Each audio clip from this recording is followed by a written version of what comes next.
예, 오늘 우리가 말씀 나눠볼 말씀은 창세기 33장입니다. 33장은 우리 32장에서 이제 야곱이 예서를 만난, 형 예서를 만나기 위한 모든 준비를 마치고, 이렇게 있을 때, 이제 33장 서두에 보면 야곱을 향하여 이제 예서가 400명의 어떤 장정을 데리고 이렇게 나오는 모습을 보죠. 그 모습을 보고는 이제 야곱이 이 자기의 속한 자들을 이렇게 도열을 시키고 있는데 그게 이제 순서를 이렇게 정해서 이렇게 도열하는 모습을 보여요. 그리고는 이제 에서 형을 만나서 이렇게 서로 어, 지난날의 모든 것들을 이렇게 좀 합형을 이루는 어떤 그런 모습의 내용이 이제 33장의 내용입니다. 자, 오늘 내용에 대해서 우리가 이제 좀 살펴볼 건데 크게 주제는 이제 두 개로 나눴어요. 첫 번째는 이제 야곱이 예세형 만남에 대해서 이제 살펴보자. 나눌 주제로는 야곱이 부인과 자식들을 이렇게 배열하는 순서를 이렇게 보이고 있어요. 그래서 제일 앞에 두는 자와 제일 이제 후미에 두는 이런 이제 나엘과 요셉까지 이렇게 쭉 배치하는 모습을 보이고 있습니다. 자, 이런 것들을 통해서 우리가 알 수 있는 것이 있을 것 같아요.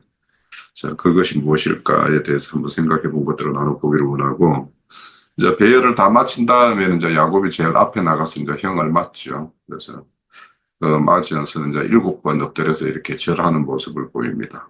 그리고는 이제 부인과 자식들도 이제 다 형에게 이제 이렇게 7번의 절을 이렇게 행하는 걸 볼 수가 있어요.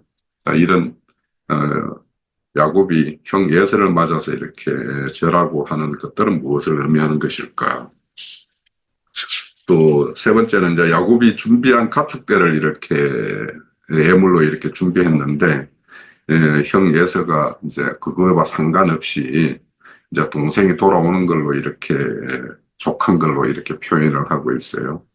자, 이런 것들은 이제 진짜 예서의 어떤 속마음일지 겉으로 드러나는 어떤 모습인지 이런 것들에 대해서도 이제 예서의 어떤 이런 동생을 만든 모습에 대해서 이제 한번 나눠보기를 원하고 어, 또 마지막으로 이제 첫 번째 주제에 모든 소유를 하나님이 주신 은혜로 이렇게 돌리고는 형에게 이제 예물을 강건해서 이렇게 드려서 형이 이렇게 받게 합니다. 그래서 최종적으로는 이제 형이 에서가 동생 야곱이 준비한 그 예물을 받고 이제 그 이후의 내용에 보면 이제 세일로 이렇게 돌아가는 것까지 이렇게 연결이 되는데 이렇게 형에게 예물을 강건해서 이렇게 받게 하는 이런 야곱의 모습, 이런 모습은 또 우리는 어떻게 봐야 될까? 이런 내용에 대해서 한번 살펴봅니다.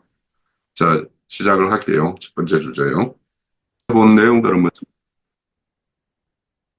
자, 우선 첫 번째, 야곱이 부인과 자식들을 이렇게 배열을 해요. 종과 여종들의 부인, 네, 그 자식들을 이렇게 앞세우고, 그 다음에는 레아를 세우고, 이제 라헬을 세우고, 뭐 이런 모습이에요.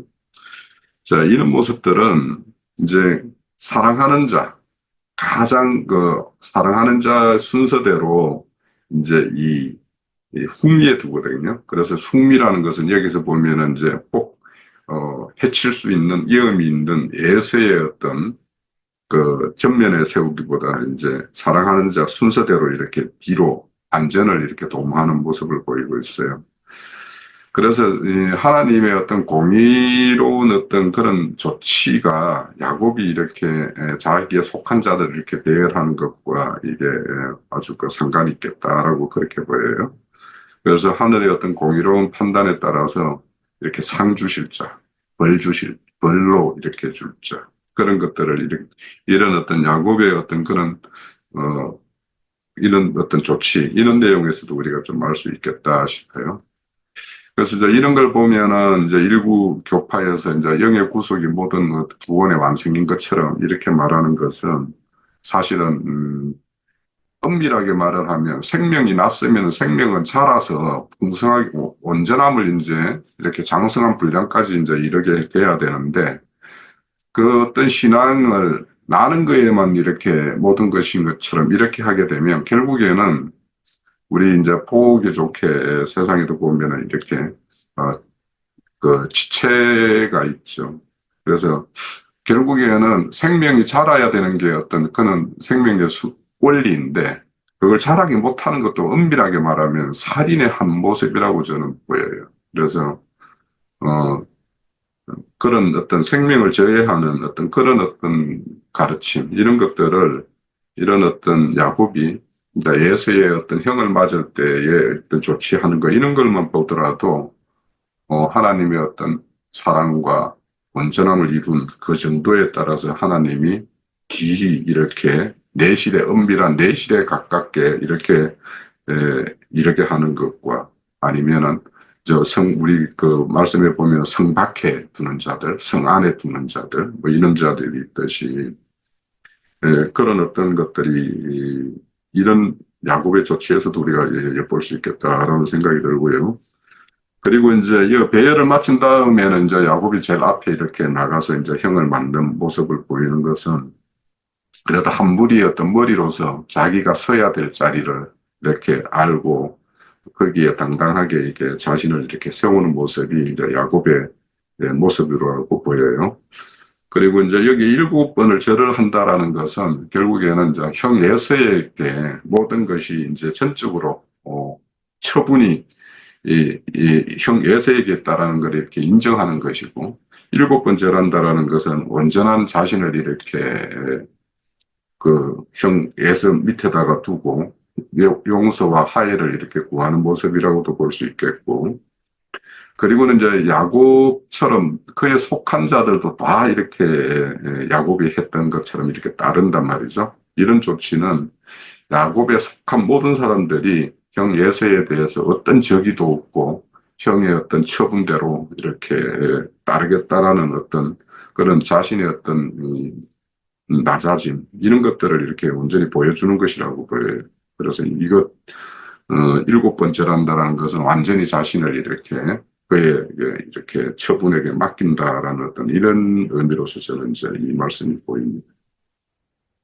자, 이런 어떤 야곱과 야곱에 속한 자들이 이렇게 다 이렇게 그런 모습을 보였을 때 이제 예서가 야곱의 어떤 그런 애물 이런 거에는 상관없이 동생 그 야곱이 돌아온 모습에 대해서 이제 자기가 반기는 어떤 이런 모습을 보이는데 이제 실질적으로 뭐 그런 어떤 어 자연 생명에서도 이렇게 형제 우애라는 것이 있고 또 그런 어떤 형제이기 때문에 서로 용서가 안 되는 면도 있고 또 형제이기 때문에 또 용서가 되는 문제도 있고 이런 것이 있는 것 같아요. 그러니까 형제이기 때문에 마음에 더 걸림이 되는 것도 있고 어떤 거는 형제이기 때문에 또 그것을 듣고 이렇게 가는 것도 있는 것 같아서 이런 어떤 자연인들도 그런 어떤 이때 보면은 이제 실질적으로 혈육이라고는 이제 야곱 하나 남았지 않겠습니까? 그러니까 이제 그런 어떤 형제 이런 것들을 이제 이야기하는 것 같은데 이제 저는 이제 또 한편으로는 세상 사람들은 자신의 어떤 속마음이 이렇게 들키는 것들을 되게 이제 꺼리죠. 그래서 속으로야 세상 사람들이야 이 견물생심이라고 뭔가가 이렇게 눈에 보이면 그거에 대한 어떤 마음이 이렇게 있는 것은 사실이지만 특히 이제 동생이고 20년 만에 돌아온 동생이고 그 동생이 자신 앞에 이제 이렇게 무릎 꿇고 절하고 이런 용서와 화해를 청하는데 그런 자 앞에서 이제 자신이 어떤 그 동생이 준비한 어떤 애물에 이렇게 마음을 두면은 이것이 예, 형으로서의 어떤 그런 인간적인 어떤 면에서도 이제 이 가부장적인 어떤 그런 차원에서도 이제 자신의 마음이 이렇게 들키는 걸좀 꺼려하는 어떤 그런 모습이라고 보여요. 그래서 한편으로는 이제 야곱의 어떤 진정성을 이렇게 테스트하는 것도 있을 것 같고, 그래서 이제 옛사람들도, 겉으로는 이런 어떤 애물에 대한 어떤 물질에 대한 어떤 그런 소유욕을 이렇게 남에게 들키는 것을 이렇게 꺼려하는 어떤 그런 모습들로 저는 보이기도 해요. 음, 그리고 이제 물론 이제 그 밑에 보면 이제 그 형 에서가 이제 그 야곱 동생이 이제 이렇게 강건함으로 이제 그런 뇌물을 다 이렇게 받아가지고 이렇게 세일산으로 돌아가는 모습인데, 어, 여기 보면 야곱이 이제 자기를 소유를 이렇게 넉넉하게 하신 것을 다 하나님께서 자기에게 이렇게 주셨다라고 이렇게 말씀을 하면서, 형과의 어떤 화목을 위해서 이제 그 애물을 이렇게 내어놓는 것을 이렇게 보이는데, 이런 것들을 보면서도 우리가 이제, 어, 우리 각자에게 있는 소유에 대해서 이 소유를 어떻게 사용하고 어떻게 하는 것이 하나님에게서 이렇게 인간에서도 이걸로 해서 이제 하해를 할 수가 있는데, 어려운 하나님께서는 이런 것들을 어떻게 이렇게 받으실까 이런 걸 생각을 해보면, 이제 1차적으로는 하나님께서 주신 소유로 하나님과의 어떤 화목을 이루는 어떤 그런 그 화목제물로서 이렇게 쓰임이 되는 것이 이제 1차적일 것이고, 2차적으로는 이제 자신에게 이제 한 그런 자들의 어떤 모든 사람들이 하나님과의 어떤 화목을 이루는데 자기 어떤 소유를 이렇게 드림으로 인해서 그 어떤 무리의 어떤 인도자로 중재하는 일과 보호하는 일과 또 궁극적으로는 하나님의 어떤 창조 목적을 이루는 일, 이런 것들에게 이렇게 자기 소유를 쓰임이 된다는 것은 하나님이 어떻게 주신 소유물의 어떤 그런 목적에 부합하는 것이 아닌가 이런 생각을 좀 하게 돼요. 그래서 이제 우리 주변에도 이렇게 어려움을 겪는 형제 자매님들이 있을 수 있는데, 그런 형제 자매님들의 어떤 그 어려움을 함께 이렇게 나누기 위해서 이렇게 마음을 두고 있으면 하나님이 그 뭐 대책을 세워 주시지 않겠어요?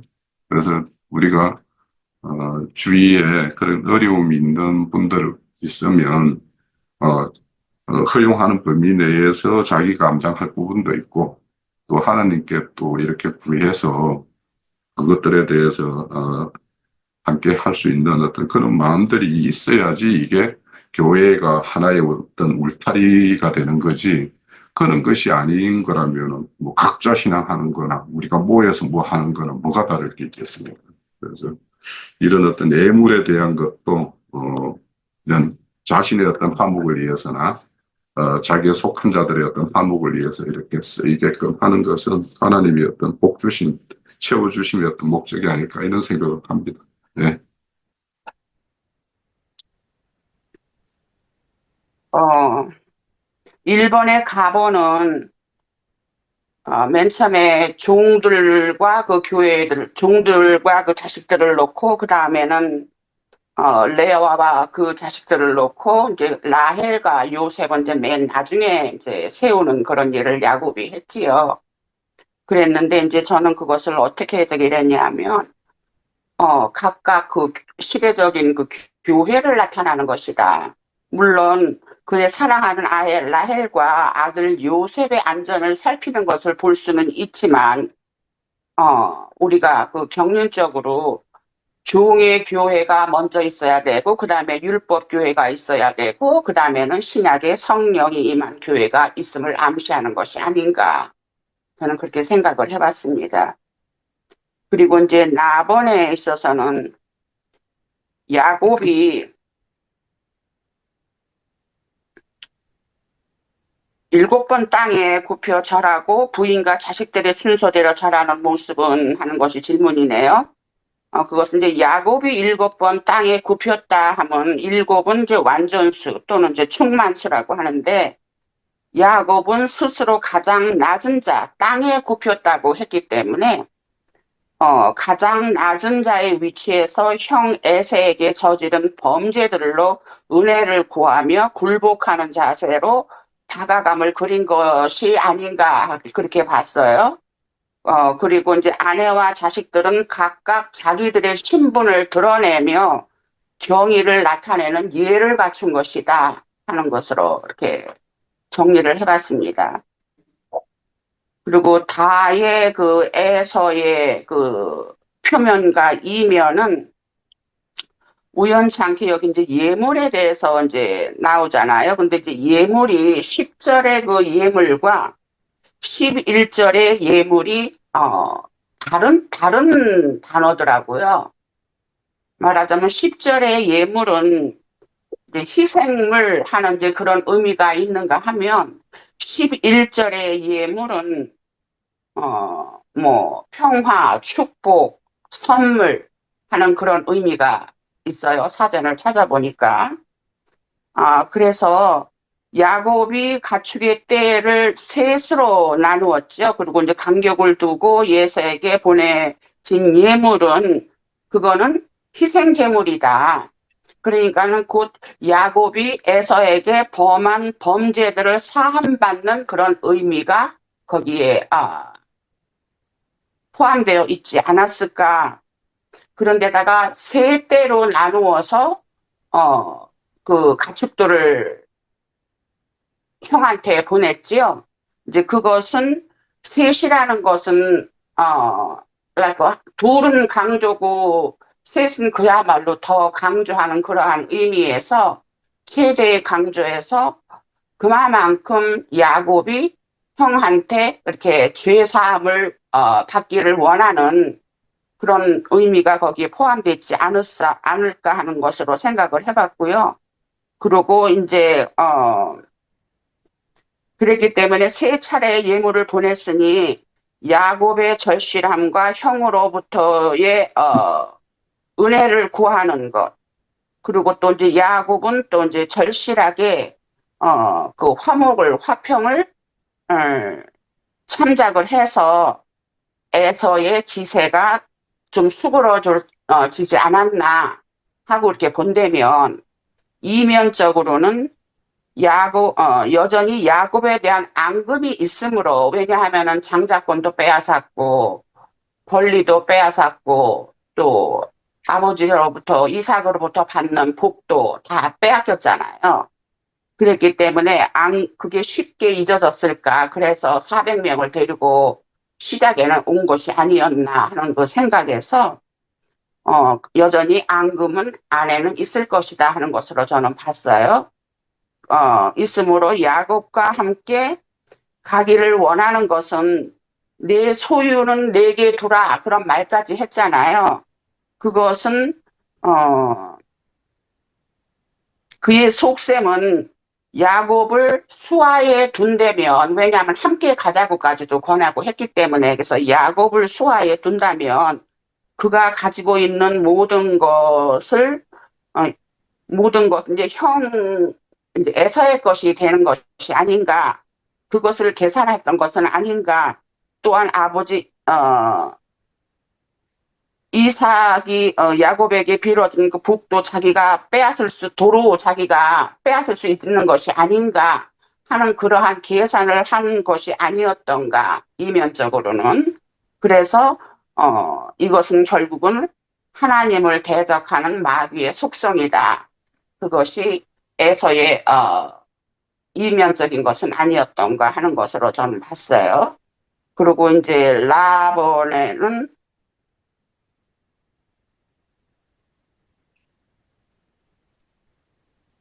야곱이 모든 소유를 하나님이 주신 은혜로 돌리고 형에게 예물로 강권하고 형이 받는 모습은 했는데, 이제 이것이 저는 이제 다본이나 라본이나 서로 이렇게 좀 같은 답이 될 수 있지 않을까 생각을 해요. 그렇게 생각을 해봤어요. 그랬기 때문에 야곱이 모든 소유를 하나님이 주신 은혜라 함은 우리가 31장에서 야곱이 정한 품삯에 하나님께서 개입하셔서 라반이 10번이나 바꾼 품삯도 그대로 야곱에게 돌아가게 하셨으므로 야곱은 함께 하시는 하나님을 경외하는 마음과 형에서는 다본에서 말했듯이 다본의 그 이면적인 이면적인 에서의 그 모습, 그것을 말했듯이 에서는 자기대로의 속셈이 있는 것이 아닌가 하는 것으로 이렇게 생각을 해봤습니다. 네, 여기까지 하겠습니다. 금방 자매님께서 이제 그 말씀하셔서 제가 금방 이제 말씀 들으면서 찾아봤는데요. 10절의 그 예물과 11절의 예물이 좀 이제 다르기는 하네요. 그래서 앞에 그 10절의 예물은 순수한 선물, 이렇게 곡물 이런 뜻이라면 11절은 베레카라고 해가지고 앞에는 미나라고 하는 거고 뒤에 11절은 베레카라고 해서 축복, 복을 주는 것 이런 것이 뜻이 있고 또 그 단어의 어떤 의미를 보면은 또 평화, 협정 이런 어떤 뜻도 이렇게 내포되어 있네요. 그래서 앞에는 어떤 형에게 드리는 어떤 예물로서 받으라고 하는 것이라는 의미가 있는가 하면 11절에 강건하여서 이렇게 예물을 드리는 거는 이제 형과 야곱이 이제 그 어떤 그 평화를 이룸으로 인해서 결국에는 이제 하나님의 어떤 축복 이렇게 복을 이렇게 나누는 어떤 그런 걸로서 이렇게 강건하는 어떤 그런 의미가 담겨 있는 듯하네요.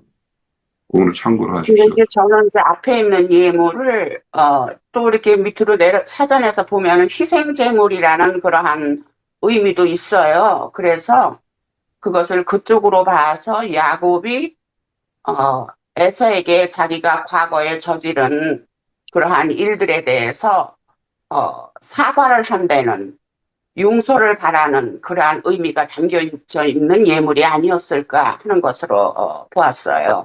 음.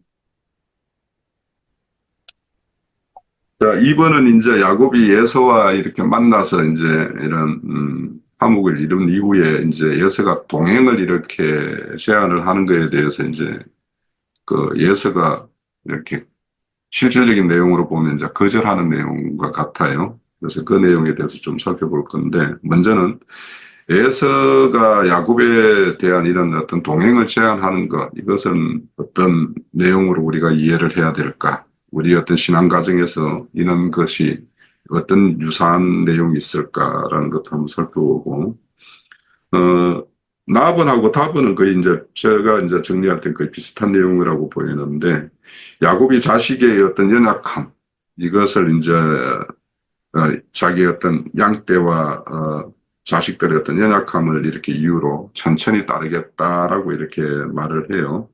그리고 이제 앞서 세일로 가면 내가 그곳으로 이렇게 따르겠다라고 하고는 정작은 이제 숫곳에 자기 어떤 거처를 이렇게 정하고 이렇게 합니다. 자, 이런 어떤 숫곳의 거처를 정하고 거하는 어떤 그 의미는 어떤 것일까? 왜 세일로 가지 않았을까 하는 거죠. 그런 내용에 대해서 나눠보고요. 그리고는 이제 자기 가족이 거처할 집, 또 가축이 그 우리 깐을 이렇게 지어요. 그 짓는 일은 또 어떤 의미로 우리는 이해를 해야 하고, 그 땅의 이름을 숫꽃이라고 이렇게 해요. 그러면 이제 이 숫꽃을 가지는 어떤 의미, 이런 거에 대해서 이제 나눠보기를 원하고요. 마지막으로는 이제 그 세겜 땅을 그 숫꽃이라는 거처했던 땅을 이렇게 삽니다. 그 하몰의 땅이죠. 그래서 그 백크시타의 땅을 이렇게 사게 되는데 이게 이제 이후에 이제 요셉의 매장지가 이렇게 돼요. 그러면 야곱이 산 땅이 요셉의 어떤 매장지가 되는 거, 이런 거에 대한 어떤 의미, 이런 것들을 좀 살펴보면 좋겠습니다. 자, 이분에 대해서 나눠보죠. 시작을 할게요.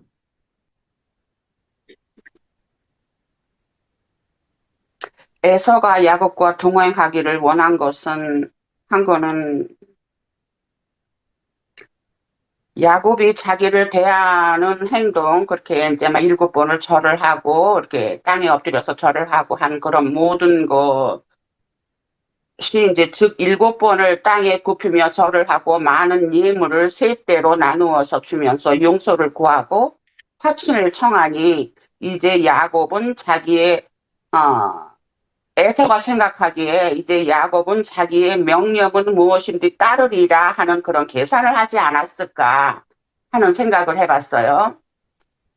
그래서 앞서 1번의 그 다의 그 증거처럼 내심엔 여전히 야곱에 대한 앙금이 있으면서 자기 몫이어야 했던 아까 얘기했듯이 장자의 명분이라든가 권리라든가 또 아버지가 빌어준 복이라든가 그런 것을 야곱이 다 빼앗아 갔는데 이제라도 야곱이 소유한 모든 것을 자기가 이제 야곱이 그렇게 막 말하자면 이제 굽실거리면서 자기한테 이렇게 들어왔으니까 함께 가자 할 것 같으면은 이제부터는 야곱이 자기의 말을 순수하게 잘 듣고 할 것이 아닌가 해서 매수를 하려는 그러한 어떠한 의미가 들여져 있는 것이 아닌가 해서 여전히 야곱이 가진 모든 소유물을 빼앗아 가려는 속셈이다 하는 것으로 저는 봤어. 이것이 이제 그 일본의 그 다의 답하고 많이 좀 이렇게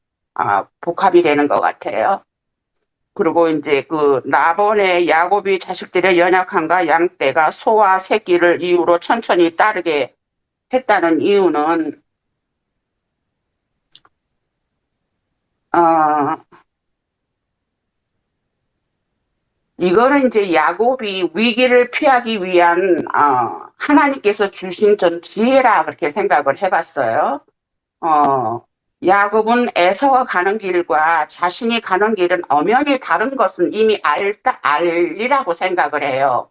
하나님으로부터 약속도 받았고 또 그동안에 라반의 밑에서도 많은 체험과 또 그런 가르침도 말하자면 단련을 통해서 하나님으로부터 받은 그런 가르침도 있고 하는 그런 면에서 야곱은 분명히 자기의 갈 길을 알았으리라 생각을 하고 더군다나 약복강에서는 새 이름까지도 받았잖아요. 그런 모든 약속을 봐서 야곱은 에서와 가는 길이 다르다 하는 것을 분명히 보았다고 생각을 해요. 그러는데 우선은 에서가 그렇게 말을 하니까 야곱은 이거를 슬기롭게 하기 위해서 본문에 있는 것처럼 그렇게 자기 자식들하고 양떼나 소가 이제 새끼가 있기 때문에 천천히 가야 된다 하는 것이 아니었나 이렇게 생각을 해봤어요. 그래서 야곱이 한 말의 내용을 보면 에서의 목양은 거칠은 들에서 서로 쳐서 먹고 먹히는 그런 목양이잖아요. 오늘날의 기독교의 그 현상처럼 그러는데 지금까지 그 야곱의 자식들과 양떼와 소는 하나님께서 함께 하신 은혜 안에서 순종을 배운 온순한 떼들이었으니까 떼들이거니와 아직 양육을 받아야 하는 양의 소와 새끼들이 있다고 했어요. 그러면서 이제 거기에서 거친 들에서 하루만 있어도 모든 떼가 죽을 것이라 하는 그런 말을 했잖아요. 그래서 이것은 지나치게 몰다 하는 것과 천천히 인도한다 하는 것이 서로 상반되는 그 내용인 것 같아요. 그렇기 때문에 지나치게 몬다 하는 것은 율법에 묶인 어떠한 목양이라면 천천히 인도함은 어, 오실 성령을 암시한 것이 아니었나 하는 것으로 생각을 해봤습니다. 그리고 이제 그 다번에 앞서가면 뒤따라 세일로 가겠다고 하고는 실제로 숫곳의 거처로 정하는 이유와 가지는 의미는 했는데 세일로 가겠다 한 것은 에서가 그리 원하였기 때문일 것이고 실제로 숫곳의 거처를 정한 이유는 야곱이 그 에서가 400명을 데리고 자기한테 온다고 하는 거 소식을 들을 후로는 참 얼마나 힘이 들었을까. 그랬기 때문에 두렵고 답답하다 하는 말씀이 앞장에서도 나왔었어요. 그래서 야곱의 상황을 볼 것 같으면 약복강을 건너기 전부터 많은 역경과 고난을 겪어 심신이 지쳤을 것이고 다행히도 에서의 목전에서 벗어나 숲곳에 도착하였을 땐 야곱과 그의 가족들은 어떠한 안식을 원하지 않았을까? 그래서 에서는 숲곳으로 에서는 이제 말씀해 보면은 세일로 돌아가고 야곱은 숲곳에 이르러 자기를 위해서 집을 지었다. 그렇게 말씀이 되어 있어요. 그래서 야곱은 숲곳에서 집을 짓고 우리간을 지었으니 임시 처소에서 가나안 땅에 들어가기 전에 임시 처소에서 어떠한 그 교회를 상징을 하는 것이니까 어떠한 안식을 취한 것이 아니었나 하는 것으로 생각을 해봤고요. 또한 에서의 기업과 야곱의 기업이 그 완전하게 나누어지는 그 하나님의 어떠한 일하심을 우리가 볼 수 있지 않을까 하는 것으로 보았습니다. 그리고 라본은 자기 가족이 거처할 집과 그의 가축을 위하여 우리간을 짓는 일과 땅 이름을 숫곳이라 한 의미는 그 라본이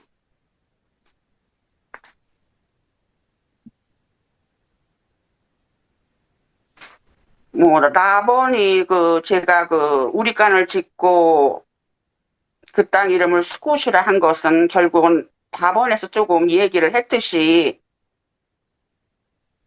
교회를 상징한다는 거는 이제 우리가 다 알죠. 그래서 그냥 간단하게 교회를 상징한 것이다 하는 것으로 보았고요.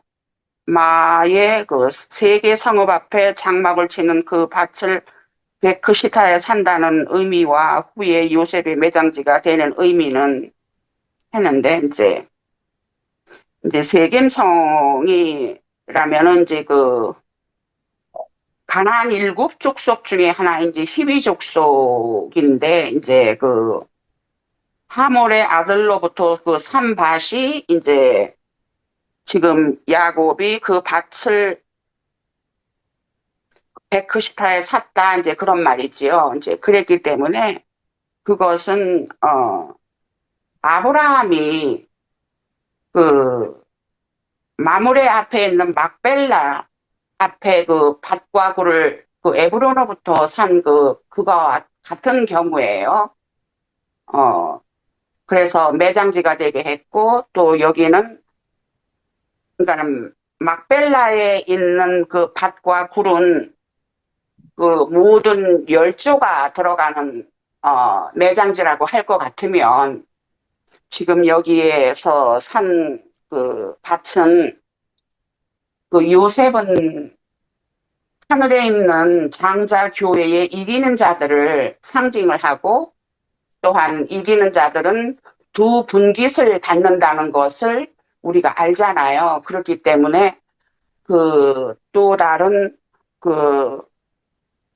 분깃에 대한 어떠한 예표고 결국은 요셉은 이스라엘 민족들이 다 애굽을 떠날 때에 그의 해골을 가지고 와서 거기에 묻는 그런 일을 하잖아요. 그랬기 때문에 결국 하늘에 있는 장자 교회는 두 분깃을 받는 것에 대한 예표가 아니었을까 하는 것으로 생각을 해봤습니다. 네, 여기까지 하겠습니다. 시간이 가니까 그럼 제가 정리한 내용을 좀 말씀드려 볼게요.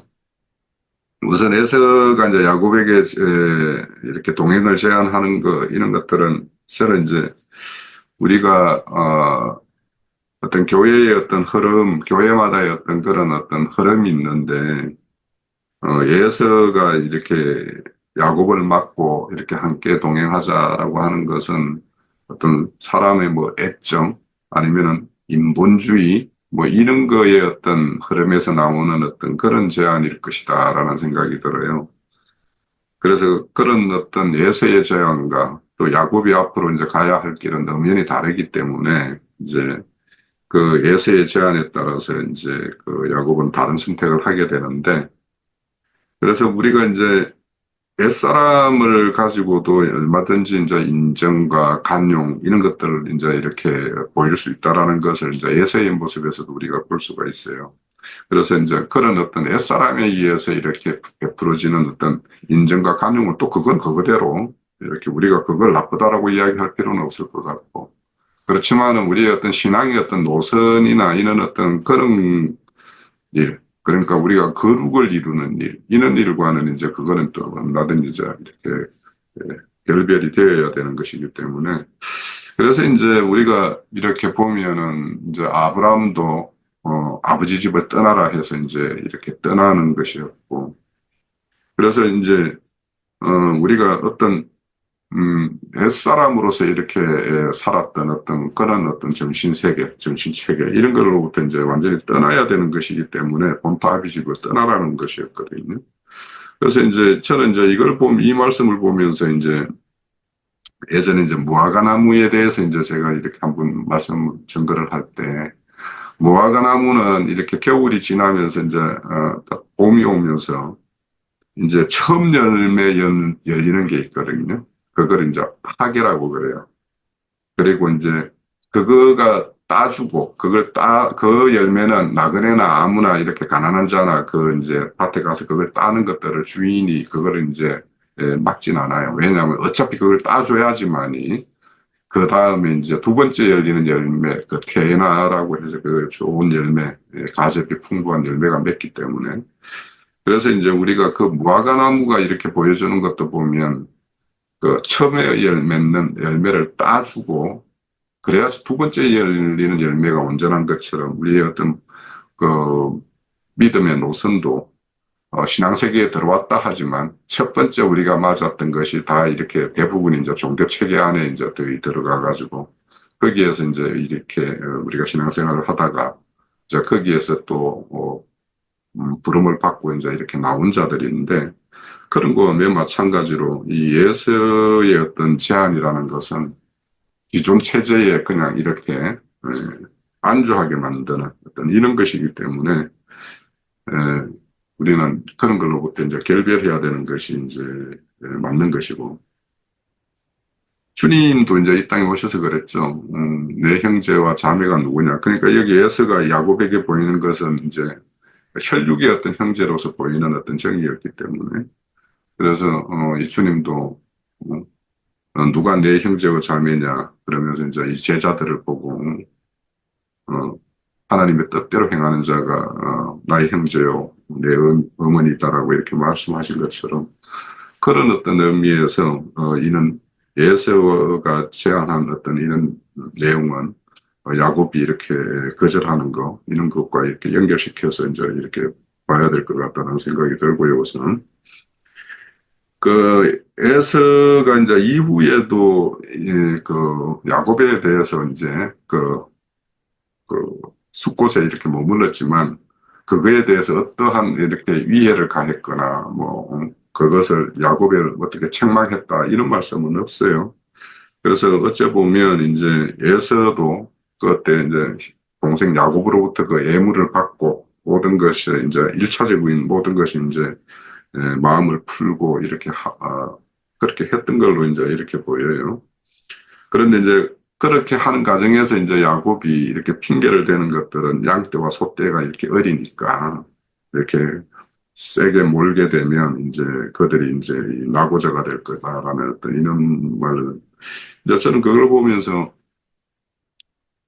야곱의 어떤 이게 이제 어떤 핑계의 어떤 말이겠지만 이제 에서를 피하고자 하는 어떤 뭐 사실에 근거한 이제 이렇게 자신이 이제 천천히 행하겠다라는 어떤 그런 명분이지만 어, 야곱의 어떤 아까 자매님께서도 말씀 준 것처럼 일단 생명의 어떤 자람 그러니까 참 인도자는 생명의 어떤 자람에 따라서 어, 그, 그 생명의 어떤 사람을 기다리고 인내하고 때를 이렇게 기다리는 어떤 그런 것들이 우리 어떤 신앙의 어떤 가는 길이 그런 길이 아닌가 싶어요. 그래서 우리 신앙길은 그냥 단거리 이렇게 경주가 아니라 아주 그 긴 호흡으로 가야 되는 어떤 그런 것이기 때문에 뭐 우리 장로 형제님도 이렇게 보면 우리 형제 자매님들이 이렇게 말씀을 이렇게 이해하고 가지고 하는 것들에 대해서 뭐 때로는 답답한 면이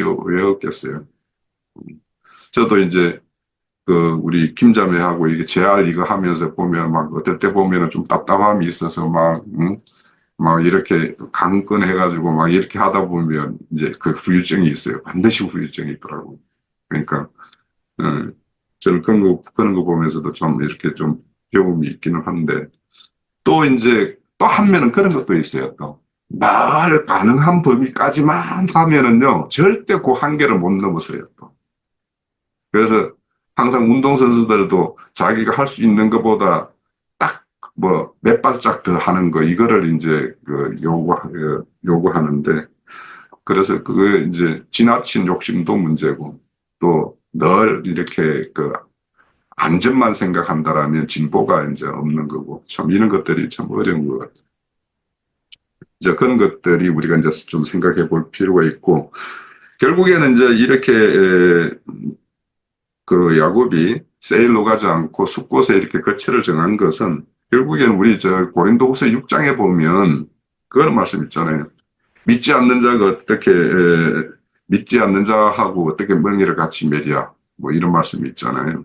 그리고 뭐 의와 불법이 어떻게 함께하며 뭐 빛과 어두움이 어떻게 사귀며 이런 말씀처럼 이렇게 따로 있으라고 하는 어떤 그런 하나님의 어떤 말씀대로 그렇게 하는 그것이 이제 따로 있는 것이 결국에는 이제 거룩함을 이루어가는 것이기 때문에 그렇게 하는 것이 이제 이 야곱의 어떤 모습이었고 그리고 천천히 행한다라는 것은 이제 제자 양육이나 이런 과정에서 우리가 새겨볼 내용인데 이제 주님도 이제 그 보면은 이제 예, 십자가에 이렇게 달리기 전에 요한복음 17장에 보면은 막 제자들을 두고 이렇게 기도하잖아요. 그러니까 어째 보면 이제 이런 어떤 스승이나 이렇게 양육에 책임이 있는 자들은 그런 것들을 결국엔 아버지께 이렇게 기도로 맡기는 수밖에 없는 것도 한 면에 있지 않는가 이런 생각을 하게 됩니다. 그리고 이제 자기 가족이 거처할 집과 이제 가축을 위한 우리 깐을 짓는 일, 또 그 이름을 이제 숲곳이라고 이렇게 이야기를 해요. 그래서 이제 결국에는 이제 이렇게 사람의 어떤 가족의 어떤 집과 짐승의 어떤 집이라는 것은 결국에는 이제 이 목양하는 것들도 결국에는 어떤 생명의 어떤 나눠서 이렇게 별도로 이렇게 거처를 이렇게 정하는 거 이런 것은 저는 이거 보면서 노아의 방주도 이제 3층으로 이렇게 제일 아래 칸 부정한 짐승 그리고 정한 짐승 제일 위에는 이제 노아의 가족 이렇게 거하는 것처럼 그 거처가 이렇게 정해지는 거는 어떤 생명의 어떤 그런 어떤 그 나눔의 어떤 그런 표현이기도 하고 또 양육하는 거에서도 어떤 생명의 단계에 따라서 이렇게 좀 이렇게 구분지어서 이렇게 양육해야 되는 어떤 이런 것들도 좀 보여주는 것 같고요. 그런데 그 이름을 이제 숲꽃이라 한 것은 이제 숲꽃이라는 것은 우리가 알다시피 뭐 우리 그 숲코트 해가지고 이게 이제 초막절의 어떤 그 기원이 여기서 이제 시작이 되죠. 그래서 이스라엘이 이제 강약기를 행할 때 이렇게 초막에 거한 거 이것을 이제 그 초막에 거했지만 들짐승으로부터 온전히 보호를 받았고 차가운 어떤 냉기로부터 이렇게 불기둥으로 이렇게 지킴을 받았고 이런 것들을 이제 기념하기 위해서 이제 초막을 이렇게 하는데 그래서 결국에는 이제 초막에 거한다라는 것은 이 땅에서의 어떤 나그네 삶의 어떤 상징적인 것도 이제 표현하는 것들이죠.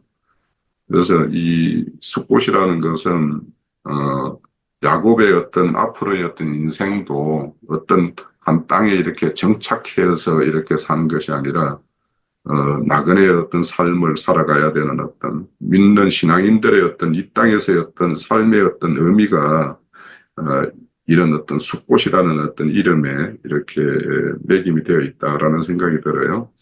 그래서 우리가 알다시피 이제 초막이라는 그 마지막 7절기 마지막 절기를 초막절이라고도 하고 수장절이라고도 하고 장막절이라고도 하는데 최종적으로는 이제 나그네로서의 어떤 이 땅에서 어떤 삶을 표현하는 것은 이제 초막이라면, 이제 그 인생의 이 생에서의 어떤 모든 것을 마감하고 음부 그리스도의 품 안에 들어가는 것을 우리는 이제 수장이라고 이야기하죠. 그래서 수장이라고 이야기하고, 거기에서 이제 부활, 첫째 부활에 참여해서 영원한 어떤 하나님 장막에 들어가는 것 때문에 이제 장막절이라고도 이제 이야기하는데, 이런 어떤 그 신앙인 야곱에 속한 자들이 가는 어떤 길, 그런 것들이 이제 이 수컷이라는 어떤 이름 한 이름에 그 의미가 다 이렇게 담겨 있는 거 아닌가 이런 생각을 해요.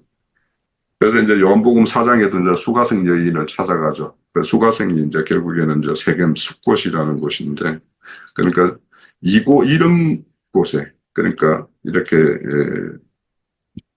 초막 인생의 어떤 이 땅에서의 어떤 초막살이의 어떤 그런 인생을 사는 사람들을 하나님은 주님은 찾아서 그들을 이렇게 만나 주시고 그들을 이제 온전함을 이렇게 이루게 하시는 것이 이런 의미에도 뭐가 있다라고 생각을 하고요. 그리고 이제 세겜의 그 땅을 이제 베크시타에 사요. 그래서 아까 이제 자매님이 막벨라 굴도 이렇게 사는 걸 말씀하셨는데, 거기는 은하에서 샀고 여기는 이제 베크시타는 금하로 사요. 그래서 이제 은하와 금하의 이렇게 차이는 이제 실질적으로 여기에 이제 요셉이 이제 매장이 되는 거는 결국에 요셉의 그 해골이 모세의 인도에 따라서 강약길을 다 행해요. 강약길을 다 행하고, 그리고 이제 가나안 땅 들어가서는 정복 전쟁을 다 이렇게 마치고, 그리고는 그 땅을 이제 다 분배한 이후에 이제 그 세겜 요 숫곳이라는 땅에다가 이제 이렇게 매장이 돼요. 그래서 실질적으로 이제 이 금하라고 하는 것은 결국에는 하나님의 어떤 영의 부속을 받고 혼의 구원을 이루는 어떤 강약기를 행한, 그래서 금처럼 이렇게 빚어진 그런 어떤 영혼들이 매장되는 곳이 이 세겜성, 이 수꽃이라는 곳이기 때문에 우리가 앞에서 막벨라 굴과 그 여기 요셉이 매장되는 이것은 그런 어떤 경륜적인 어떤 차이가 분명히 있죠, 부산. 경륜적인 차이도 있고, 그들은 아브라함 품에 힘을 얻는 자들이고, 여기 요셉이 매장지가 들어간 거기에 매장되는 사람들은 그리스도의 품에 안식을 얻는 사람이니까 어떤 경륜적인 어떤 그런 차이도 있고, 또 거기에 매장되는 어떤 그런 의미의 어떤 차이도 어떤 강약기를 온전히 행해서 온전한 영의 온전함과 혼의 온전함을 이룬 그런 사람들이 이렇게 들어가는 어떤 굴의 어떤 상징이다. 그리고 이제 이 매장지가 조상 야곱에 의해서 이렇게 준비되어진다라는 것은 결국에는 선조들은 후세들의 어떤 그런 어떤 그 다음 생에 그런 것들을 이렇게 예비하고 준비하는 것이 그 아비와 그 선조들의 어떤 책임 있는 일이다라는 것이 이런 것들을 그 매장기를 준비하는 것들에서도 이제 알 수 있겠고, 이제 우리의 어떤 생명의 어떤 그런 근원이신 주님도 이 땅에 오셔서 이제 자기 몸값 원 30으로 해서 그 고기장이 받쳐 사가지고 그 매장지를 준 것처럼, 그러니까 앞선 시대의 어떤 사람들은 후대의 어떤 사람들의 매장지가 어디에 속하게 되고 어디로 나아가게 하는가 이런 거에 대한 어떤 책임이 앞선 사람들에게 있다라는 것도 이제 좀 보여준다라는 생각이 들어요. 네. 자, 제가 준비하고 살핀 내용은 여기까지입니다. 음, 오늘 뭐, 특별히 내가 뭐, 첨언을 더 해드려야 될 특별한 것은 없지만, 오늘 강조적으로 이제 두 기업이에요. 에서의 기업은 그 세일산이라고 그랬고, 야곱은 베델의 하나님이 야곱의 기업인데, 지금 중간 거처가 어디냐면 수쿠시거든. 예. 이게 원래는 베델 하나님의 집에 가야 그 야곱의 기업인데 이제 그 가는 과정 얘기를 지금 하는 중이니까, 음, 야곱은 수콧을 거쳐서 베델로 간다. 베델이 하나님의 집이 야곱의 기업이다. 이제 이렇게 정리하시고, 그 세일산이라는 걸 이렇게 그 사전 이런 데서 찾아보면 털만은이라는 뜻도 있지만 염소라는 뜻이 있다고 이렇게 돼 있어요. 네, 사전에 보면. 그 염소는 좌편 기업이잖아요. 네, 예.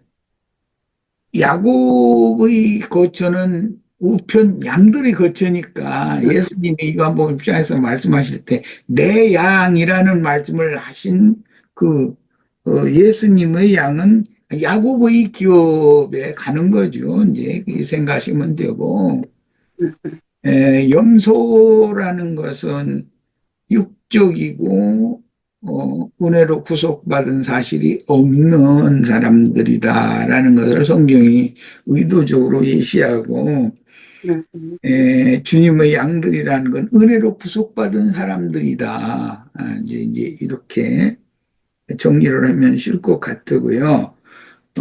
이제 우리들이 이제 나누는 그런 말씀으로 자면 세속교계, 거기는 풀만은이라는 것은, 산이라는 것은 그 짐승들의 거처라는 뜻이잖아요. 상징적인 거거든. 짐승들의 기업, 염소무리의 기업이고, 세일산이에요. 그리고, 하나님의 지분도 다, 누구나 다 아는 것처럼 하늘에 거하는 자들의 그 기업은 하나님 자신이다. 이제 그런 거니까. 여기에 대해서 야곱이 지금 그 형과 화해를 했는데 뭐 야곱이 뭐 완전하게 그 형에게 복종이 된 걸로 이제 화해가 됐어요. 이것은 육이 율법에 완전히 복종하지 않으면 에서는 율법 하나님을 대표한다면 야곱은 은혜의 성령 하나님을 대표하니까 육이 완전히 복종되지 않으면, 율법에 육이 완전히 복종되지 않으면 영이 은혜를 입을 수 없다라는 것을 상징한다는 것을 알 수가 있어요. 그리고 뭐 아까 그 예물에 관한 이야기는 우리 저 자매님하고 형제님이 충분히 잘 얘기를 해서 두 가지 그 용어 자체도 약간 다르고 하나는 뇌물성, 첫 번째 나오는 것은 이제 뇌물성이죠. 왜냐하면 형의 마음을 이렇게 좀 풀어야 되니까 좀 만났는데 뭐 나랑 화해합시다. 뭐 내가 화해의 염을 가지고 왔어요. 이렇게 떳떳하게 나가면 안 되죠. 일단 뇌물을 좀 이게 줘가지고 마음을 좀 푸는 것이 먼저 있고 그 다음에는 화해를 위한 그것은 1대1의 관계, 화해를 위한 것은 1대1의 관계이고, 뇌물을 일단 먹으면, 예서가 뇌물을 안 받았으면 화해가 안 돼요. 두 번째, 예물이 그게 줄 수도 없고 받아지지도 않는 거죠. 근데 첫 번째, 그 예물을, 그 세 부류를 이렇게 나눠서 보냈는데, 그걸 야곱이 못 이기는 척, 에서가 못 이기는 척 받았다는 뜻은, 일단 뇌물 먹으면은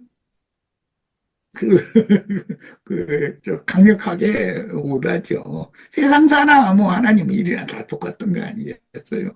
예, 그런 것을 생각하면 될 것 같고, 에, 주님은 내 양은 내 음성을 알아듣고 나를 따른다. 그랬는데, 우리는, 베델 하나님의 집을 기업으로 받는 이야기를 지금 해나가는 야곱의 노선에 따라가야지.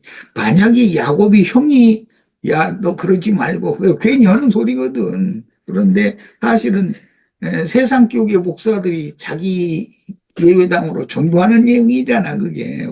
아, 나랑 같이 나의 기업인 세일산으로 가자 그러면 거기 따라가면 중로로 돌아가는 거 진짜로.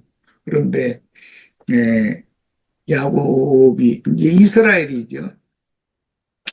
지혜롭게 그 새끼 딸린 양들과 새끼 딸린 소가 있다. 이제 그렇게 표현을 했어요. 예, 우리 이제 뭐 형제들이 많이 전도를 해서 새 사람들을 많이 데리고 있으면 그들을 예배당으로 가게 보내면 안 되는 것이죠. 안 되죠. 하나님의 집인 베델로 이끌어 가야지. 지금부터 이제 완전히 그 족장으로서 명실상부한 그 목자로서 이제 직무가 지금부터 수행이 되는 거니까 야곱 입장에서는 이렇게 이해를 하시고 영적인 진부와 발전 이게 얼마나 중요한가에 대해서 좀 더 깨인 영으로 집회를 좀 더 줌 미팅도 좀 활성화하시고 지역 집회도 참 활성화해서 많이들 모이고 이렇게 좀 하시길 바랍니다. 네, 마칩니다.